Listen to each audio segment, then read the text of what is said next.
নির্বাচনী মাঠ যখন তুঙ্গে, ঠিক তখনই রাজনীতির দাবার চালে এক বড় পরিবর্তন। দ্বাদশ জাতীয় সংসদ নির্বাচনের মাত্র ৩ দিন বাকি, আর এই মুহূর্তেই নাটকীয় একটি ঘোষণা দিলেন নাগরিক ঐক্যের সভাপতি মাহমুদুর রহমান মান্না। ঢাকা ১৮ আসন থেকে নিজের প্রার্থিতা প্রত্যাহারের ঘোষণা দিয়েছেন তিনি। ৮ ফেব্রুয়ারি দিবাগত রাত ১২:৩০ যখন সাধারণ মানুষ বিশ্রামে, ঠিক তখনই মান্নার ভেরিফাইড ফেসবুক পেজে আসে একটি পোস্ট। সেই পোস্টেই তিনি স্পষ্ট করে দেন, রাজধানীর অন্যতম গুরুত্বপূর্ণ এই আসনে তিনি আর লড়ছেন না। কিন্তু কেন এই শেষ মুহূর্তের প্রস্থান? এর পেছনে কি কেবলই অর্থনৈতিক কারণ, নাকি রাজনৈতিক কোনো সমীকরণ? আজ আমরা তাই খতিয়ে দেখব।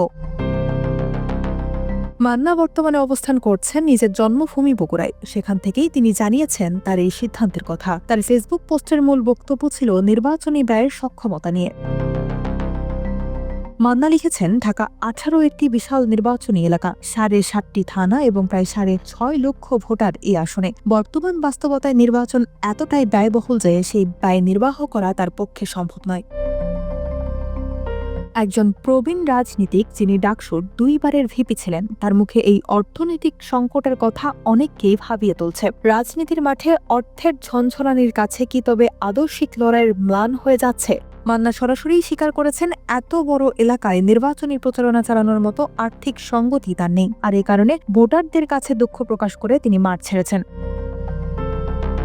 তবে মান্না কিন্তু নির্বাচনী মাঠ পুরোপুরি ছাড়েননি। তিনি লড়ছেন বগুড়া ২ শিবগঞ্জ আসন থেকে। মজার ব্যাপার হলো, এই ২ আসনের প্রার্থিতা নিয়েই তাকে বেশ নাটকীয়তার মধ্য দিয়ে যেতে হয়েছে।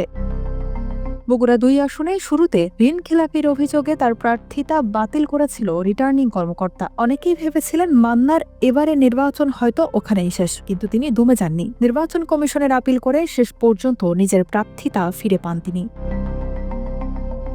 অন্যদিকে ঢাকা ১৮ আসনে তার মনোনয়নপত্র শুরু থেকেই বৈধ ছিল। উত্তরা, তুরা, খিলক্ষেত ও দক্ষিণ খানের মতো অভিজাত ও গুরুত্বপূর্ণ এলাকা নিয়ে গঠিত এই আসনে তার অবস্থান শক্ত করার সুযোগ থাকলেও শেষ পর্যন্ত তিনি বগুড়াকেই বেছে নিলেন। সম্ভবত নিজের শক্ত ঘাঁটিতেই মনোযোগ দিতে চাইছেন এই তুখর বক্তা। ঢাকা ১৮ আসনে মান্না সরে দাঁড়ালেও লড়াই কিন্তু থেমে নেই। এখানে বড় দলগুলোর শক্ত প্রতিদ্বন্দ্বিতা রয়েছে। এই আসনে বিএনপির নিজস্ব প্রার্থী হিসেবে আছেন এস.এম. জাহাঙ্গীর হোসেন। এছাড়াও জামায়াতে ইসলামের মোহাম্মদ আশরাফুল হক এবং জাতীয় নাগরিক পার্টির আরিফুল ইসলামও ভোটের লড়াইয়ে আছেন।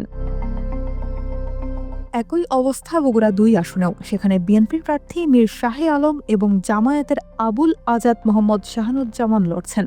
শুরুতে বিএনপি এই আসনটি মান্নাকে ছেড়ে দেওয়ার ইঙ্গিত দিলেও পরবর্তীতে তারা নিজেদের প্রার্থী ঘোষণা করে। ফলে মান্নাকে এখন নিজ এলাকায় এক ত্রিমুখী বা বহুমুখী চ্যালেঞ্জের মুখোমুখি হতে হচ্ছে।